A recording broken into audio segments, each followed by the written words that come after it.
এক শিল্পপতি বাবার একমাত্র ছেলে তার জন্মদিন পালন উপলক্ষে বাবার কাছে 2.5 লক্ষ টাকা দাবি করলো। এর মধ্যে তার মা চলে আসলো এবং বলল, এই সম্পদ তো একদিন সবই তার হয়ে যাবে, তাকে দিয়ে দাও, তার মনে কষ্ট দিও না। বাবা তখন বললেন, আমি তোমার ছেলেকে যদি একটা উড়ান্ত প্লেনের পাইলটের সিটে বসিয়ে আমি সেখান থেকে নেমে পড়ি দায়িত্ব দিয়ে, তাহলে কেমন হবে তুমি বলো? মধ্যবিত্ত থেকে শিল্পপতি হয়ে ওঠা স্বামীকে বোঝেন বলেই মহিলা আর কোনো কথা বললেন না। বাবা তখন বললেন, ঠিক আছে, আমি তোমার ছেলেকে 2.5 লক্ষ টাকায় দেবো, সে যদি আমাকে উপার্জন করে 250 টাকা এনে দিতে পারে। সারা রাত নাক ডেকে ঘুমাচ্ছে ছেলে, মাত্র 250 টাকা। বাবা আগামীকালই দেখতে পারবে ছেলে তার সম্পদের দায়িত্ব নেওয়ার মতো যোগ্য হয়ে গেছে। পরের দিন সকাল 8টায় বাবা তার ছেলেকে ঘুম থেকে জাগিয়ে উঠে দিলেন। রাজ্যের বিরক্তি ছেলের চোখে। মাত্র 250 টাকার জন্য এত সকালে ঘুম থেকে উঠতে হবে? রেডি হয়ে নাস্তা সেরে একেবারে ফুলবাবু সেজে 250 টাকা উপার্জনের জন্য বের হয়ে গেলেন। পকেটে একটা টাকাও নেই, সাথে দেখার জন্য বাবা একটা লোকও দিয়েছেন। ঘর থেকে বের হওয়ার পর তার মনে হচ্ছে সেজন্য একটা সমুদ্রের মধ্যে হাবুডুবু খাচ্ছে। বিনা পুঁজিতে টাকা কোথায় পাই, কোথা থেকে ধার নিবে সেটাও পারতেছে না, কারোর সাহায্য নিতে পারছে না, ভিক্ষাও করতে পারবে না। পরিশ্রম করে উপার্জন করতে হবে। ভাবতে ভাবতেই দুপুর হয়ে গেল। সামনে একটা রিক্সার গ্যারেজ, ঢুকে পড়লো সেখানে, কিন্তু অপরিচিত মানুষকে তারা রিক্সা দেবে না। হঠাৎ মাথায় একটা বুদ্ধি আসলো, রিক্সা পাইনি তো কি হয়েছে, রিক্সা ঠেলতে তো পারবে। তখন উঁচু ব্রিজগুলোতে রিক্সাওয়ালার সাথে একজনকে রিক্সাগুলোতে ঠেলে উপরে উঠিয়ে দিতে হতো। বিনিময়ে যাত্রীরা 1 টাকা করে দিত। নন্দলাল নাদুস নুদুস জীবনে কোনো কাজ করেনি, এক গ্লাস পানিও নিজে কখনো ঢেলে খায়নি, আর আজ তপ্ত রোদে রিক্সা ঠেলছে, তাও আবার পুরান ঢাকায়। 10টা রিক্সা ঠেলে 50 টাকা উপার্জন করলো। 11 নম্বর রিক্সা ঠেলতে গিয়ে হোঁচট খেয়ে হাঁটু গেল ছিঁড়ে।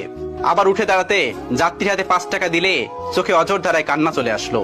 ঘন্টাখানেক পর হাঁটুর ব্যথা আর তীব্র হতে লাগলো। বিকেল পর্যন্ত গুনে কেবল 90 টাকা উপার্জন হয়েছে।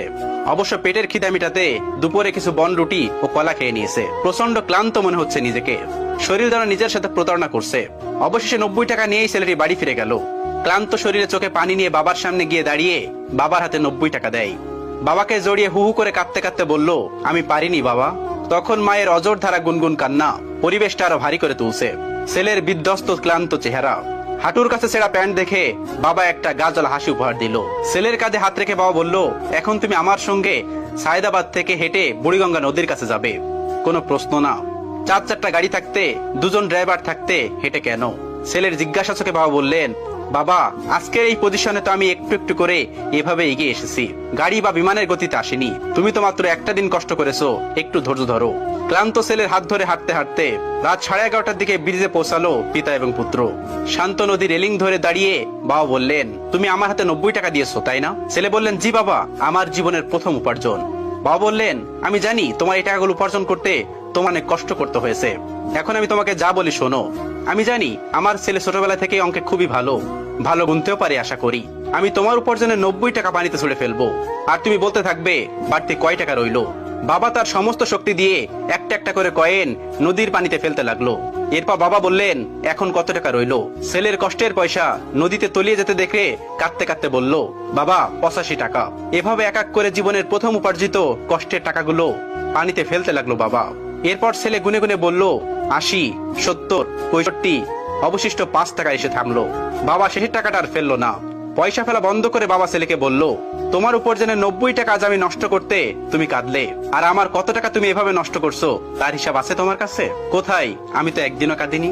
আজ তোমার অনুভূতিতে যেমন কষ্ট লেগেছে, আমারও ঠিক তেমন উপলব্ধি আছে কষ্ট উপলব্ধি করার জন্য। তোমার শেষের 5 টাকার কয়েনটা আমি রেখে দিলাম, আমার সন্তানের প্রথম উপার্জিত টাকা। এটা একজন পিতার জন্য গর্বের একটা প্রাপ্তি। এটা স্মৃতি হিসাবে আমার মৃত্যুর আগ পর্যন্ত আমি আমার কাছে রাখবো। তুমি কাল তোমার মায়ের কাছ থেকে 2.5 লক্ষ টাকা নিয়ে নিও। বাবার এ কথা শুনে ছেলে বাবাকে জড়িয়ে ধরে চিৎকার করে কাঁদতে কাঁদতে বলল, বাবা, আমার টাকা লাগবে না, আমার শিক্ষা লাগবে। উপযুক্ত শিক্ষা আমি স্কুল কলেজে এতদিন কিছু শিখতে পারিনি, যেটা তুমি আজ আমাকে শেখালে। তুমি পৃথিবীর শ্রেষ্ঠ বাবা। একজন আদর্শ বাবার চাইতে বড় শিক্ষক এই পৃথিবীতে আর কেউ হতে পারে না। একজন আদর্শ পিতাই পৃথিবীর শ্রেষ্ঠ শিক্ষক। ভিডিওটি ভালো লাগলে শেয়ার করে অবশ্যই কাছের মানুষগুলোকে দেখার সুযোগ করে দিবেন। Thanks for watching.